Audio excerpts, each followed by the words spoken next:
Hello folks, welcome to the Quest Roll.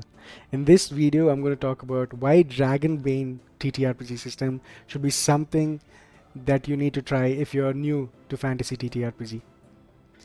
Now, to new players, this is definitely going to be a much lesser learning curve when compared to D&D. Now D&D is much popular, especially in India. There are some resources that are much easily available, but I would suggest to all my Indian TTRPG enthusiasts who are new to it, please do take a look at Dragonbane. I'm going to talk about why it's going to be interesting for new players, and I'm also going to talk about why it could be interesting to uh, DMs or GMs that have already played or hosted D&D to move to Dragonbane and give it a try. So the first thing I'm going to talk about why it's going to be easy for new players to start Dragonbane. So let me just switch on to my character.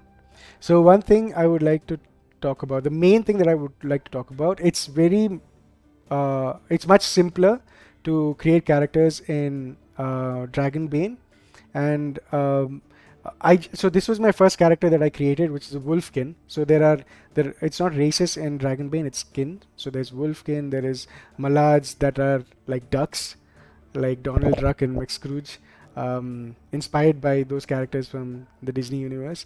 So yeah, I mean it's pretty impressive and interesting, which I will talk about in a video that I'm going to make.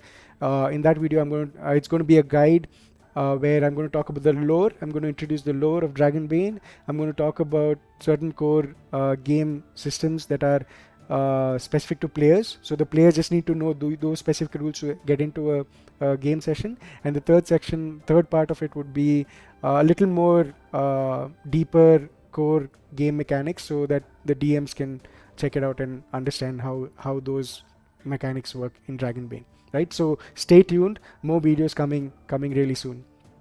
Getting back to this, so it's much more simpler to create play characters in Dragonbane. So I chose to create a Wolfkin character, and this was generated on Midjourney. Pretty awesome looking guy. Um, so I just had to roll for my attributes, and based on my attributes, I get a base skill point, right? And based on the base the attribute values, I get to add or multiply the skill. So this is I'm going to talk about character creation in another video, but I'm just going to like quickly talk about why it's simple. So once I roll for the attributes, I'm just going to multiply whichever attributes are uh, which I'm trained in, right? And that's it. I just have skill points, right? These are all skill points. Now in D&D, when you level up, so that is level based improvements, right? Where once you level up, you learn a new spell or you learn something new. In Ranger, which I quite recently played, in at level 3 you have to select archetype, whether you're going to be a hunter ranger or whether you're going to be beastmaster ranger. So there are, and even in paladins there are a lot of things, the oath that you take and stuff like that. So there's a little more in-depth things that you need to understand when you level up. So for new players, this could be overwhelming. But there are a lot of new players who like all that detail. Uh, but there are many. At least for me, it was kind of overwhelming. And if people are in the same shoe, I would say this is not going to be overwhelming, because this is the improvements is not level based, it's skill based. And what I mean by that is, as you can see the skills here, so weapon skills and persuasion skill, performance skill, sneaking skill, right? So if I have a skill point, I get to increment this value, right? So I get, let's say I got a skill point for sneaking, and I increment it to 8, right? So I'm getting better at my skill. So the upgrade system, the upgrade mechanic is more like skill up, where I improve myself. Okay, and there are some things like heroic abilities and all that stuff, which I will explain, like I said, in the guide, the player creation guide. But yes, I am going to improve my skill on a specific thing. It could be acrobatics, it could be a beast lore. So beast lore is basically knowing all the monsters and all that, like bestiary. So yeah, so you understand, right? It's not, it's not going to be overwhelming to read a whole set of things that you got to learn. It's not that. You're just improving your skills. So that way, it's easy to create a character. It's easy to skill up your characters. So it's not overwhelming to new players, right? So this is one thing that is really interesting, and I would suggest all new players give Dragonbane a try. Right? Now let's move on to things that could interest dungeon masters or game masters who have already hosted or played D&D. Now I'm going to talk about 3 things for this video that got me interested in Dragonbane. The first thing is there is no concept of armor class, right? So it's not like my enemy has his hidden or known armor class, right? That I have to roll for to get a higher equal or higher value, right? Oh yeah, now that I said equal or higher value, I just remembered one core mechanic is in Dragonbane is it's a roll under system. Okay, so what that means is in Dragonbane, if you roll lesser, it's better. So 1 is actually like a critical roll, which is called a dragon in Dragonbane, and 20 is the worst roll, which is called demon in Dragonbane, right? So it's a roll under system. So in this case, if I want to evade, my roll should be 14 or lower. That's when it's going to be successful, right? Cool. Now you got that done. So yeah, when it comes to attacking, now in this case, let's say my character is good at spears, right? It's 12. So there is no concept of armor class. It's my skill that is important. Now based on my skill, the chances of me hitting the enemy is going to be more. So if I roll 12 or lower, I'm going to hit, right? This is the best thing. I mean, it's so realistic to me. Like, it depends on how good I am. So now if I make a roll with a staff or a hammer, there are more chances of me to miss because I'm not that good with these weapons. So I felt this part of the system was great when compared to armor class. Now the second thing is armors don't increment like something called armor class, like in D&D it does. Like when you wear a leather, your armor class increases and you have a base armor class, right? So it's not like that. So armor here is actual armor, right? It's not something that will either give you an opportunity to miss or hit. It's something that will take damage. Armors are meant for that, right? Armors take damage, right? So for example, now in this case, my character is equipped with come on, my friend. Where is... Sorry about it. I'm just trying to find out where in this list the equipment... Oh yeah, sorry, right here, my bad. Gear. So he's equipped with a studded leather armor and an open helmet, right? So as you can see, it's called armor rating. So the leather armor gives me armor rating 2. And the open helmet gives me armor rating 1. So when I add both of them, it becomes 3. So my armor rating is 3. So let's say there's an enemy who attacked me, right? And he hits, and the damage is 8, right?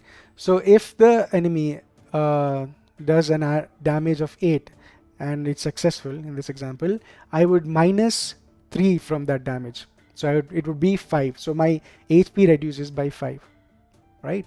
So there are some optional rules that the rule set gives us, which I'm going to use, to be honest, in my game sessions. But just to give an example, there's an optional rule set where it says you could use damage type.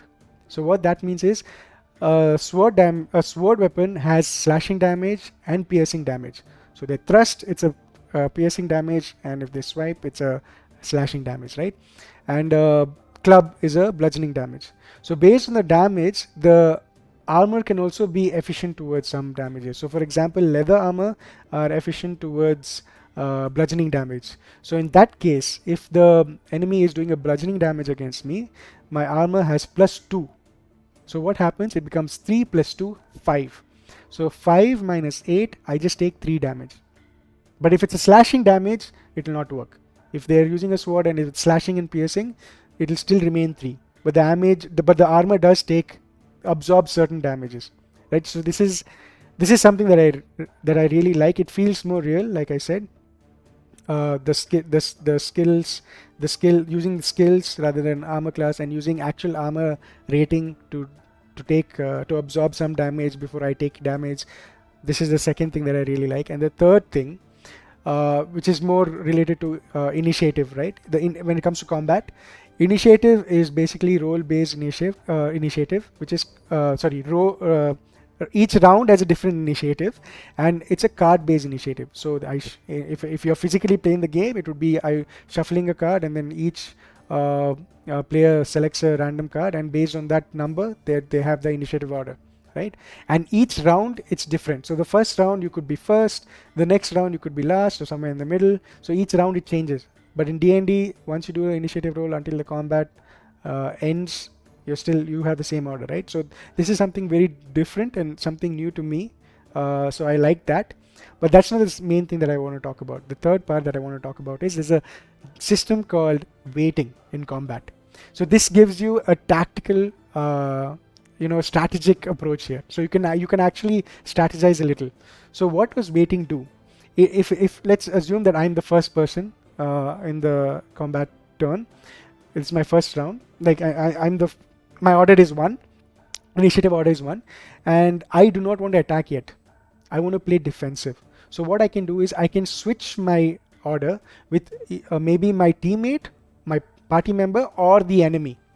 And let's say I switch my order with the enemy, who's maybe in the third order. So I switch to third order, and the enemy switches to the first order. Now the enemy can choose to attack.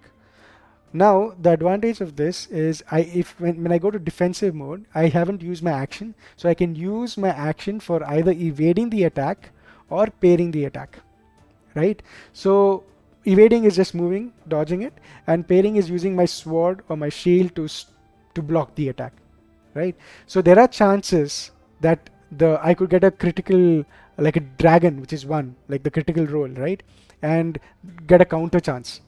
So right, it gives me an opportunity to think, to strategize on how well I could play this combat, to fight this enemy, right? So these systems really intrigued me, and I would say DMs, if you're do try this Dragonbane system. Do look into this. I'm sure you'll like it, right? So yeah, this is pretty much what I want to talk about. The core things that would be interesting to new players and to DMs that have already played D&D. Like I said before, I am going to create a video on basically a guide which introduces Dragonbane's lore, which will introduce the core systems to players specifically, so that these core systems should be more than enough for players to get into a game session. And then thirdly, a much more deeper dive into the core systems, which will give a better understanding to the DMs or GMs that are interested in the system. So stay tuned for that video. If you did like this interesting and are interested in getting to know more about Dragonbane, please like and subscribe. I do have a Discord server where I'm quite active in. I will have the link in the description below. And yeah, I hope I got some people, if not all, interested in Dragonbane TTRPG. See you soon, guys. Have a wonderful day.